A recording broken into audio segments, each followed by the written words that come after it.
Hello, and welcome to a Sequence 2 video lecture on the concept of rhetoric for Business 102 Online, Summer 2013.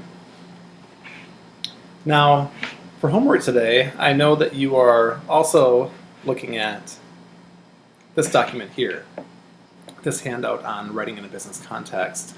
As you read through this handout, you will see overlap with my presentation here, and that's a good thing. I hope that you put them in conversation with each other, as well as in conversation with your audience inventory that you'll be completing at some point today.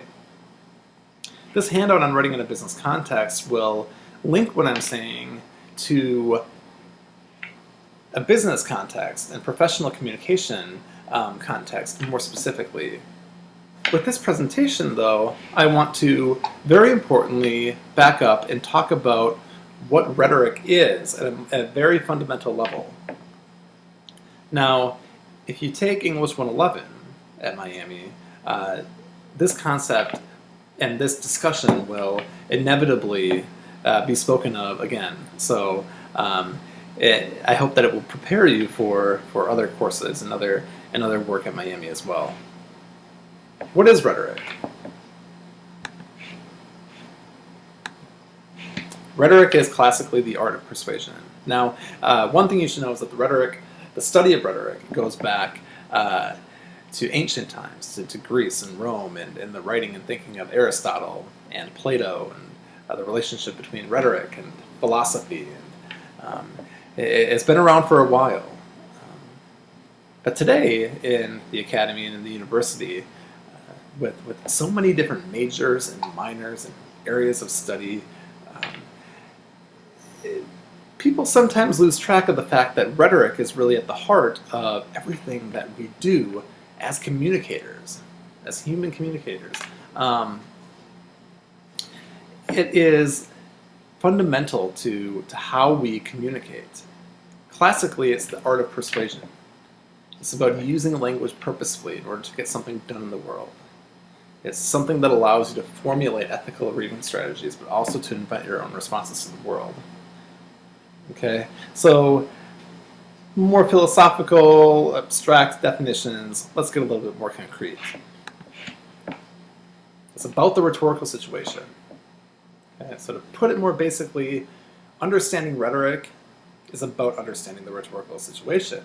And the rhetorical situation is the interaction between an audience, an author, a topic, and a medium. Now, let's use the video lecture here as an example of a rhetorical situation.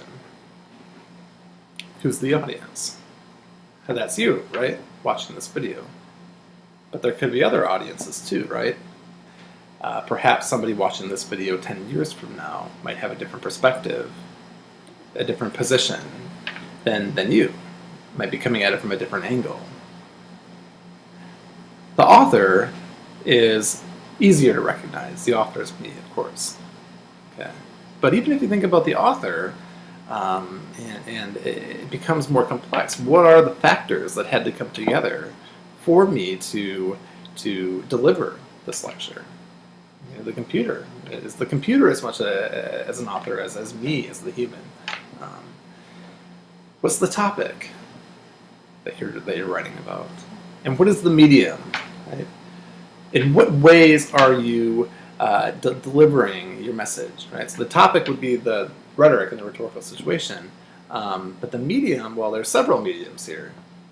There's written text on the page, the alphabetic text. There's images, the image of the triangle that you saw at the beginning. There's the actual sound of the words coming out of my mouth.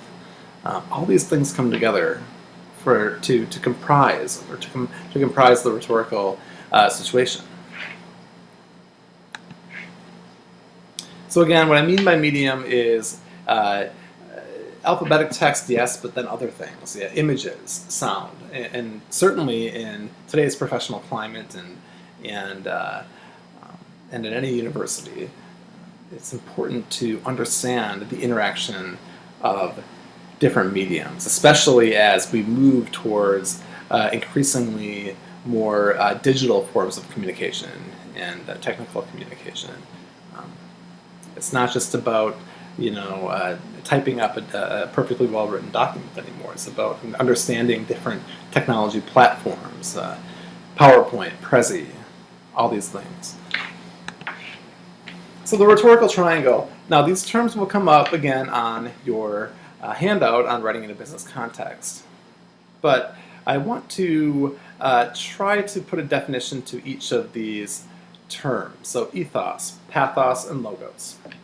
These Greek terms will come up again and again throughout your education, certainly in English 111. Simply put, ethos has to do with credibility, the credibility of the speaker. Pathos has to do with emotion.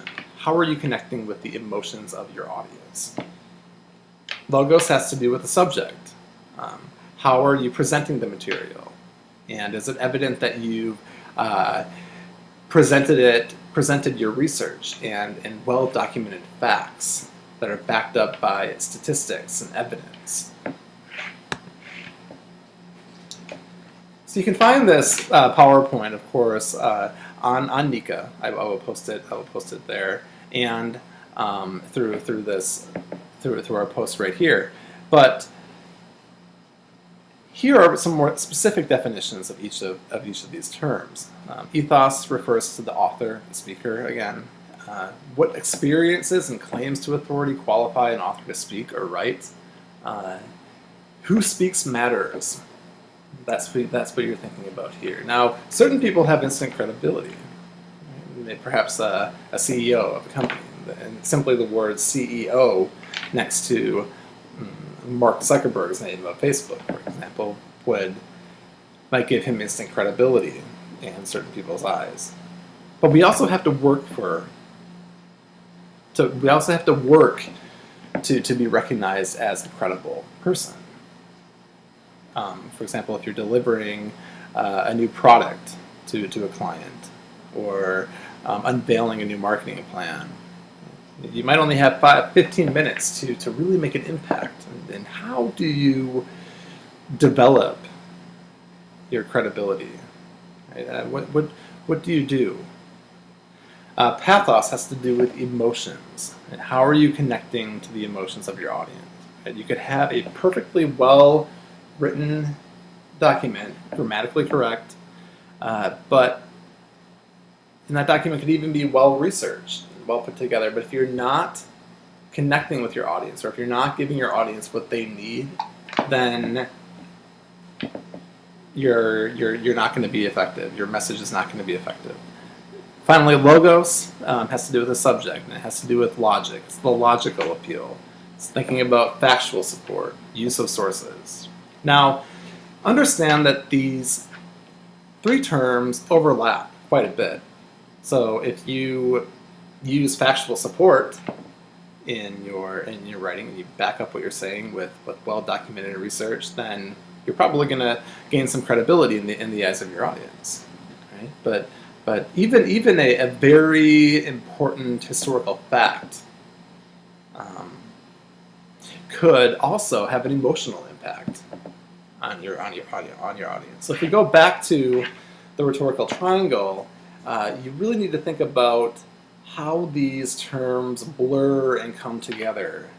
If you could take this triangle, if we can think about taking this triangle off the screen, off of this PowerPoint, and laying it down on the table and spinning it. And if we spun it, you would see that these different terms come together and overlap in very interesting ways. That's what you want to be thinking about when you're thinking about the rhetorical situation and rhetorical appeals. So I hope that this mini lecture was useful to you, and that it will be when you put what I'm saying here in conversation with the handout on writing in a business context.